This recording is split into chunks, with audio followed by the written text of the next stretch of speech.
Well, it's difficult for me to be up here, I admit that. As Dennis said earlier, he had to really kind of twist my arm a little bit to do this. I gave him a lot of trouble about doing this evening. It's not easy for me with my background to come up in front of a church full of people.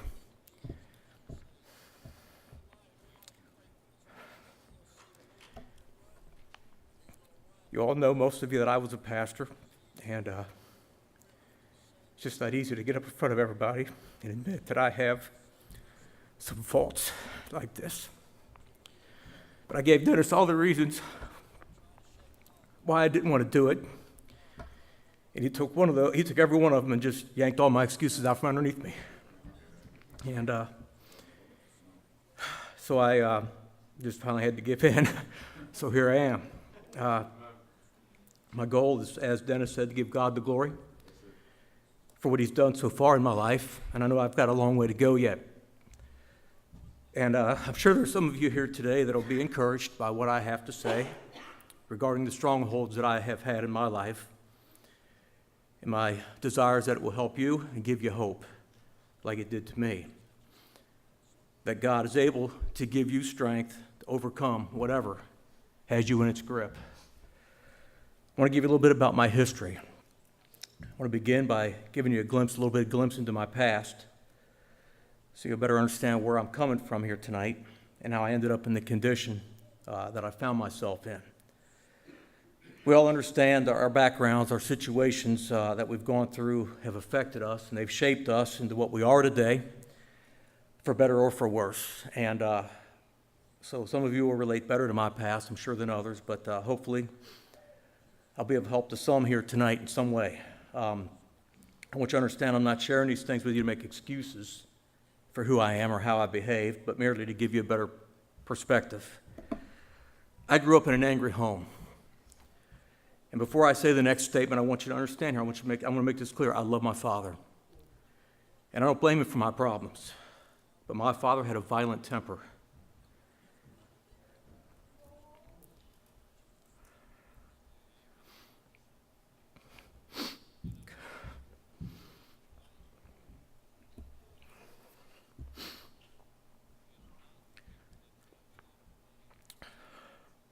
We just celebrated his 90th birthday last weekend, and I was glad he was able to do that.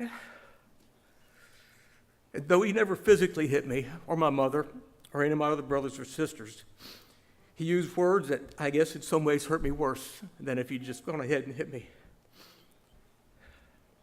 I think I would have preferred the physical abuse over the verbal.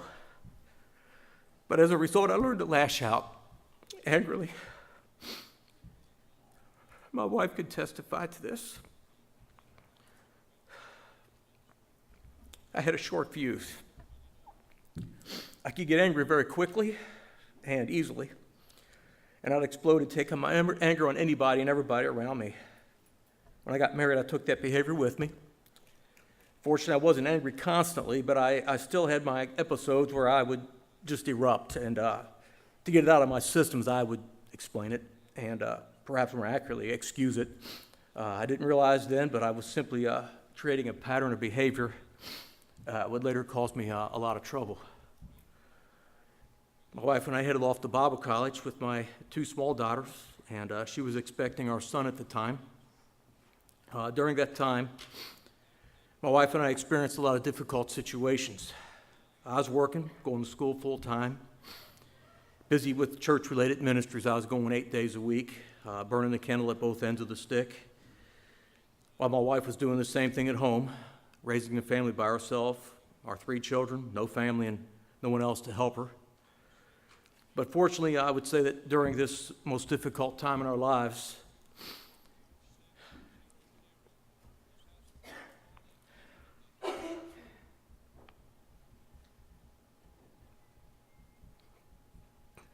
I don't mean to.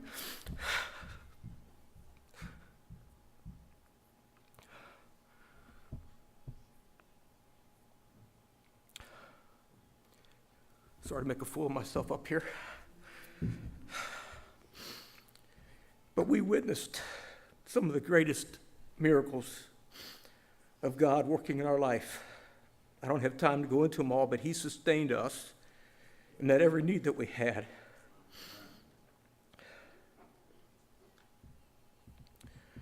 The verse I claimed was Psalm 72:12. For he shall deliver the needy when he crieth, the poor also, in him that hath no helper. And I'd say to the Lord that I qualified for all three. I was needy, I was poor, and I had no helper. And God came through again and again in ways that just amazed me. We still look back upon those days and we thank God for the way that he got us through those times, what he did for us. But after graduation, we headed off into the ministry. I served as a youth pastor and a Bible teacher at a Christian school. Then I headed off to Illinois and served for a while as a youth pastor at a church there in Chicago before I went out and started my own church. I founded and pastored a church there in the suburbs of Chicago where I pastored that church for 7 years. And I felt that God was leading me on. And so I resigned and I took a pastorate in Western New York. But it was there that I would finally find that my issues with anger would get the best of me. As is often the case, I enjoyed the honeymoon period there. Everything went along fine and everything was wonderful. But as time went on, the problems began to arise. And looking back, I realized that I handled those in my own power instead of relying upon the Holy Spirit. I started to become angry at the people and the situations that I found myself in. But unfortunately, I would put on the preacher face, and I'd smile and shake hands with everybody at church, treat them as good as gold.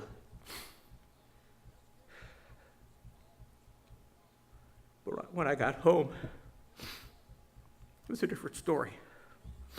I took the mask off and took out all my frustrations on my wife and my children. And I don't relish, confessing this in front of you all. It's just the truth.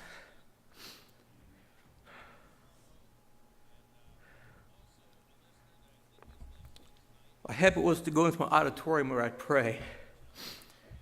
And I would get down on my face before God there and I'd pray. And walk up and down the aisles and I'd pray for all the people in the different pews. But I recall the day came when I couldn't think of one word to say. I would just lay there on my face and I couldn't think of anything to say to God. It was like the heaven was brass and my heart was cold and hard, and the only emotion I had at that point was anger. That was it. I'd stay there in the auditorium trying to think of something to say, but words just wouldn't come. And the situation had gotten so bad that I was dragging myself into the pulpit to preach, and I realized I could no longer continue to minister effectively. So I resigned. And I would say this is where my hopelessness set in. It was during this time that I became hopeless. As a pastor, I felt I should be able to deal with my own problem. I helped everybody else, but now I couldn't even help myself. What was so discouraging was I knew what the Bible said about anger. I could quote the verses, I knew them. He that is soon angry dealeth foolishly. A wrathful man stirreth up strife, and boy, did I do that. And be not hasty in thy spirit to be angry, for anger resteth in the bosom of fools. And I had anger resting in my bosom, and I knew it. But I couldn't seem to apply these verses to myself and gain any victory. I was reluctant to seek help from other pastors. I feared what they might think or how they might respond to somebody in such a bad state. And, I just wasn't too willing to share those kinds of things with the brethren. Maybe if you're a pastor here, you'd understand what I'm talking about here tonight. It just isn't something you relish doing. As a pastor, you want everybody else, all the other pastors to think, you're on top of your game. Everything's great in your life. You're handling all the problems by the grace of God, but sometimes that's not true. I recall telling my wife that she'd just have to get used to me being this way, because that's just the way I am. I didn't see any way out. Anger had taken control of my heart, and I couldn't break free from it.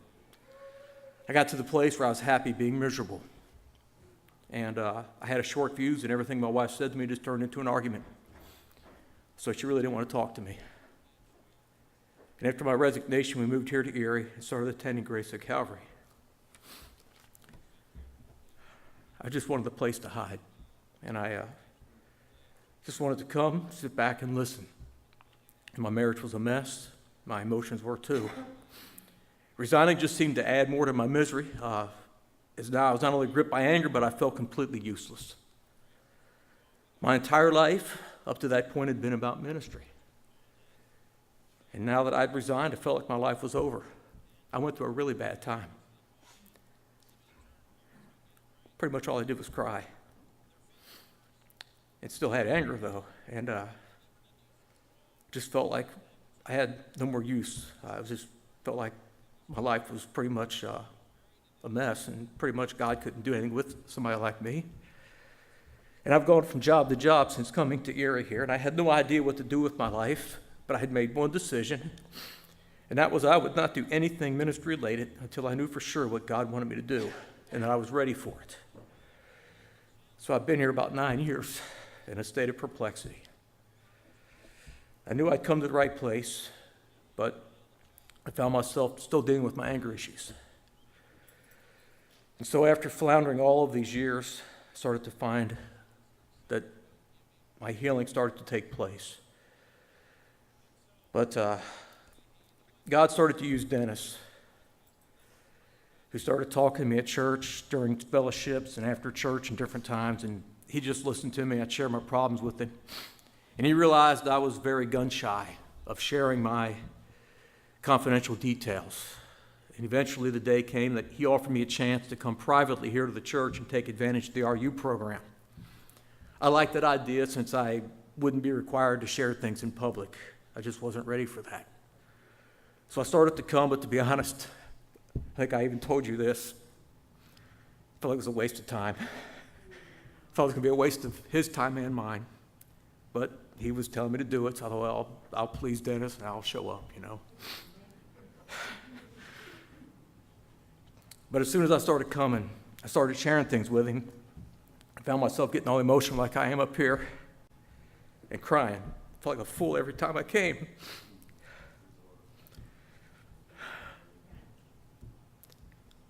Did the same thing I'm doing tonight with him that he put up with me week after week.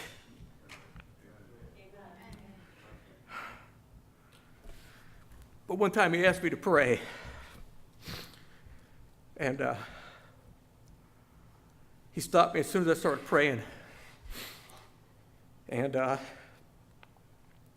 he just said, Mike, and he just kind of stopped me, and he said, you know, he just reminded me, hey, you need to think about who you're really praying to. And I'd been putting on prayers for a long time, just, you know, the preacher prayer, you know. Preachers know how to pray, right, you know. And so I could make it sound like I was praying, but praying to the ceiling pretty much. Well, that was a turning point for me. You know, it just opened my eyes to the fact that I really needed some help. I was putting on the mask way too much. And as I started reading the curriculum, it mentioned being addicted to anger. I had never considered that that was my problem. I thought RU was for drug addiction and alcohol addiction. You know, the drug and alcohol people, so I didn't think this was for me. But God used 2 Corinthians 10, chapter 3 through 5, or chapter 10, verses 3 through 5 to help me to see that I had a stronghold of anger and of pride, but also that he was able to free me from both of them.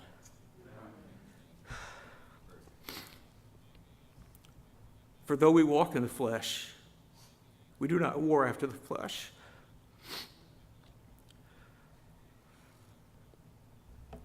For the weapons of our warfare are not carnal,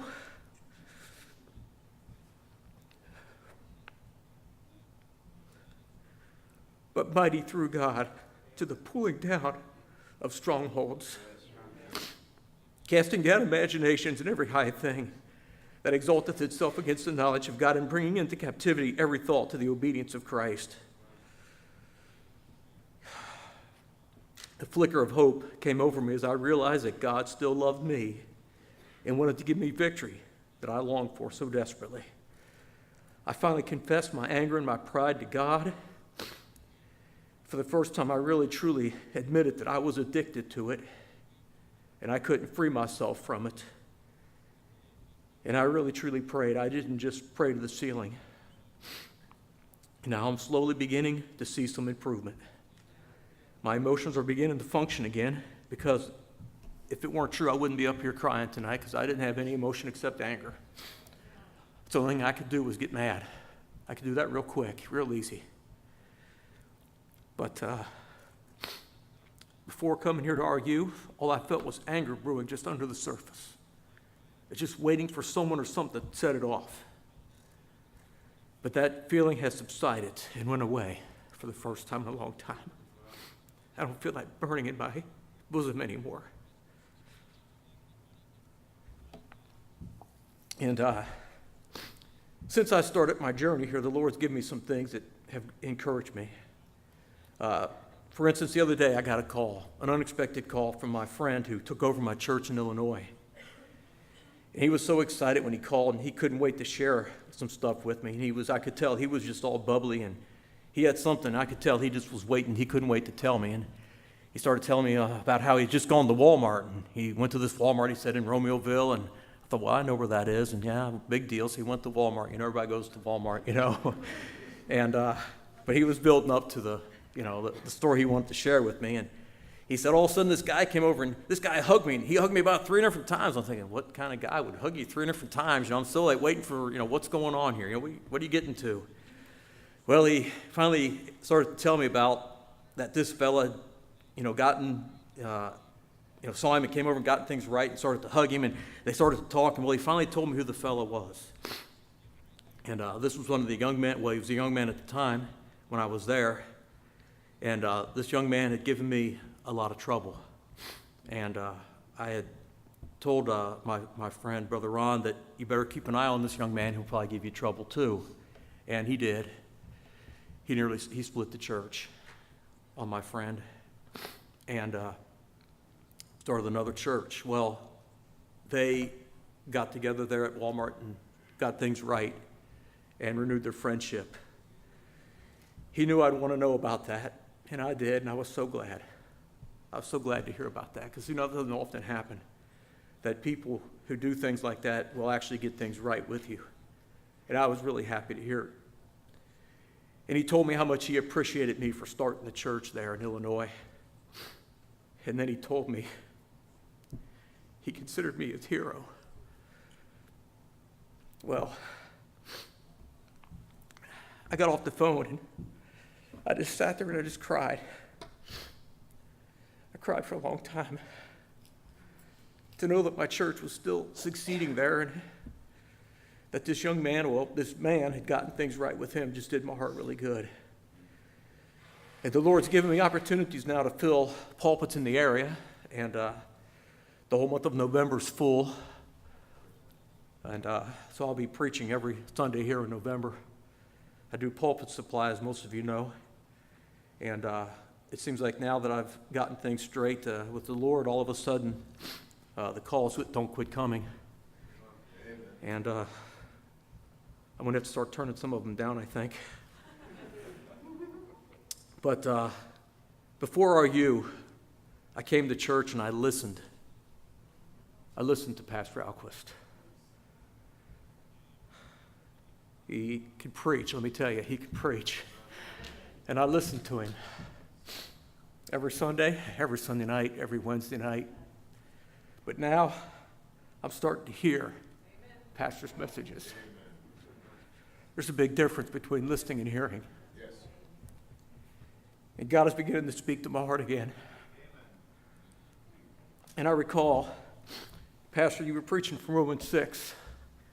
And you got on the point about being an instrument for God. And you parked on that point for about, seemed like half the message. And I was like, I wish he'd move on to the next point. He said, we can be like a violin that doesn't want to be played.